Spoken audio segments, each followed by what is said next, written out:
Last lab ലെസൺസിലേക്ക് സ്വാഗതം. Flash കാർഡുകളുടെ ഉപയോഗവും പ്രിപ്പറേഷനും ഒക്കെ പലപ്പോഴും ഇൻഡിവിജ്വൽ ആയിട്ട് ഞാൻ പോലും ചിന്തിച്ചിട്ടുണ്ടായിരുന്നു. ഒരുപാട് സമയം എടുക്കുന്ന കാര്യമാണല്ലോ. പക്ഷെ അങ്ങനെയല്ല.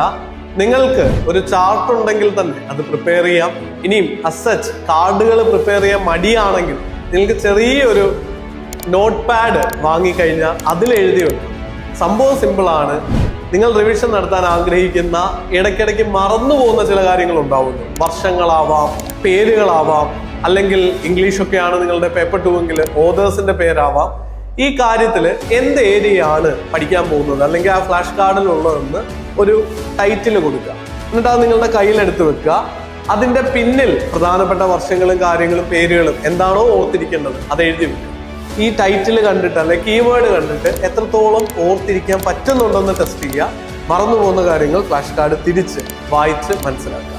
പലപ്പോഴും നമ്മൾ ഒരുപാട് എഴുതിയ വലിയൊരു പാസേജ് ഒക്കെ നമ്മുടെ മുന്നിലുള്ളതിനേക്കാളും കൺസൈസ് ആയിട്ട് പ്രിസൈസ് ആയിട്ട് ചില വാക്കുകൾ മാത്രമാണ് എഴുതിയതെങ്കിൽ അത് നമ്മുടെ ഓർമ്മയിൽ തങ്ങി നിൽക്കാനും പരീക്ഷാ ഹാളിൽ പോയിരിക്കുമ്പോൾ ചിലപ്പോൾ നിങ്ങൾക്ക് ആ ഫ്ലാഷ് കാർഡ് അങ്ങനെ തന്നെ ഓർമ്മ വരാനും സഹായിക്കും. അനുഭവമുണ്ട്. അപ്പൊ അതുകൊണ്ട് ഒന്ന് ട്രൈ ചെയ്ത് നോക്കുക. റിവിഷൻ എന്നുള്ള ബോറിംഗ് പ്രോസസ്സിനെ ഒന്ന് മിക്സപ്പ് ചെയ്ത് ഗെയിമിഫൈ ചെയ്ത് ബ്യൂട്ടിഫുൾ ആക്കാൻ ഫ്ലാഷ് കാർഡുകൾ നിങ്ങളെ സഹായിക്കും. All the best.